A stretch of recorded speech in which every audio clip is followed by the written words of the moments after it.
Well, it is wonderful to see all of you here today. To be with all of you, I want to make some special acknowledgments. We've got some legislators here who have been fighting on behalf of the disabilities community for a very long time. We're so proud of the legislation I'm signing today, as well as legislation we signed earlier this week. So I want to acknowledge all of them. First of all, responsible in large part for guiding this process through in the Senate, Senator Mark Pryor of Arkansas, Representative Ed Markey, Democrat from Massachusetts. We also have here Senator Jay Rockefeller of West Virginia, Senator Barbara Mikulski, Democrat of Maryland. We've got Kent Conrad, as well as Byron Dorgan, the Dakota Boys from North Dakota. We've got Representative Henry Waxman, who's on so many important pieces of legislation this year, and we're grateful to him. Mr. Julius Janikowski is here, who's the chairman of the FCC. Where's Julius? There he is right there. Classmate of mine, somebody who has just been a great friend for a long time. And finally, we've got this guy. Some of you may know him. I happened to be listening to him this morning when I woke up. He's what I work out to. He's what I sweet talk Michelle to. Mr. Stevie Wonder's in the house. So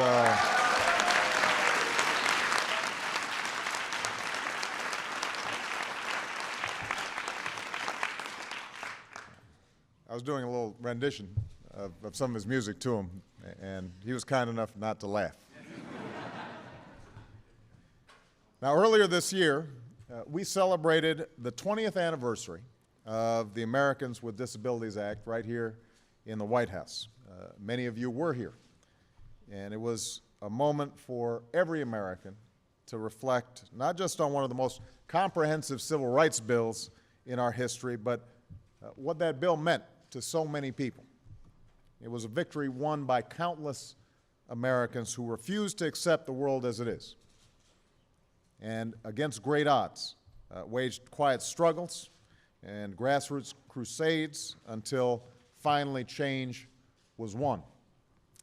And the story of the disability rights movement is enriched because it's intertwined with the story of America's progress.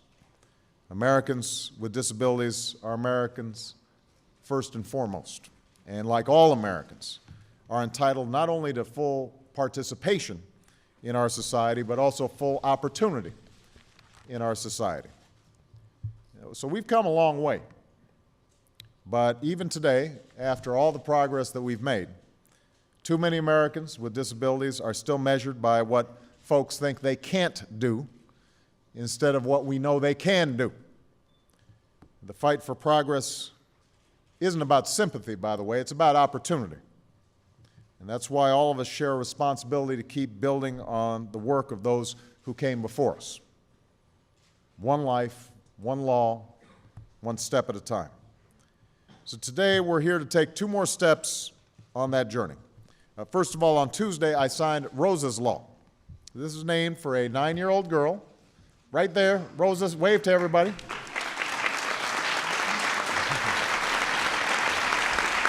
Yeah.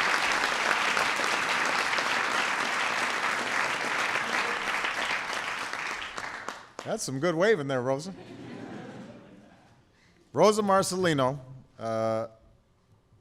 it's so inspiring to have her here. As one of hundreds of thousands of Americans with Down syndrome, Rosa worked with her parents and her siblings to have the words mentally retarded officially removed from the Health and Education Code in her home state of Maryland.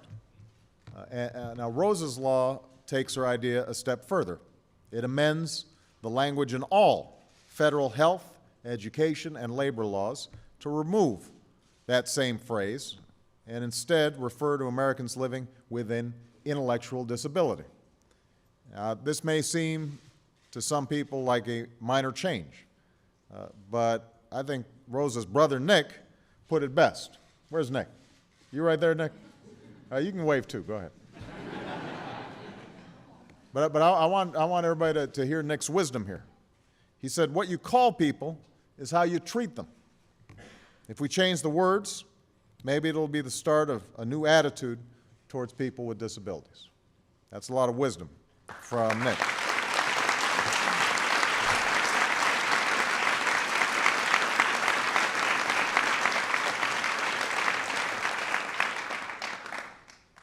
Nick and Rosa's parents are all choking up because they're really proud of their kids, and appropriately so.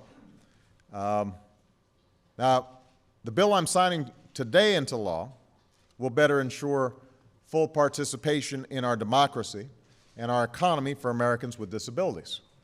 The 21st Century Communications and Video Accessibility Act will make it easier for people who are deaf, blind, or live with a visual impairment to do what many of us take for granted, from navigating a TV or DVD menu to sending an email on a smartphone. It sets new standards so that Americans with disabilities can take advantage of the technology our economy depends on. And that's especially important in today's economy, when every worker needs the necessary skills to compete for the jobs of the future. So together, these changes are about guaranteeing equal access, equal opportunity, and equal respect for every American. And they build on the progress that we've already made in this, as an administration over the last 20 months. Together, we put in place one of the most important updates to the ADA in 20 years by prohibiting disability-based discrimination by government entities and private businesses, and by updating accessibility standards. I issued an executive order focused on establishing the federal government as a model employer of Americans with disabilities. We passed the Christopher and Dana Reeve Paralysis Act, the first piece of comprehensive legislation aimed at addressing the challenge faced by Americans living with paralysis. We reauthorized the Children's Health Insurance Program, covering an additional 2.6 million children in need in 2009, including children with disabilities.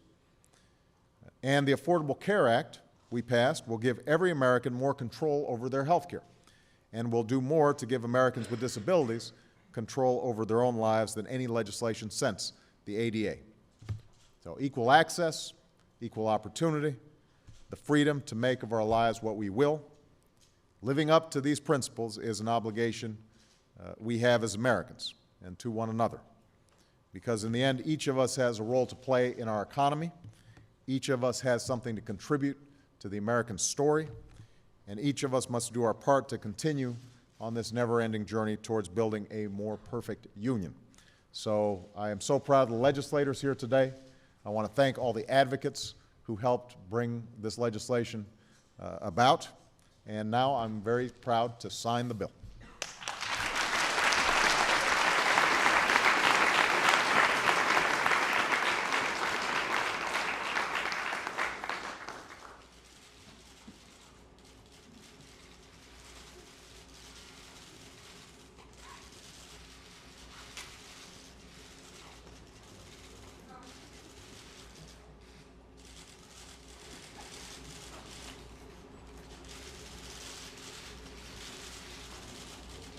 Done.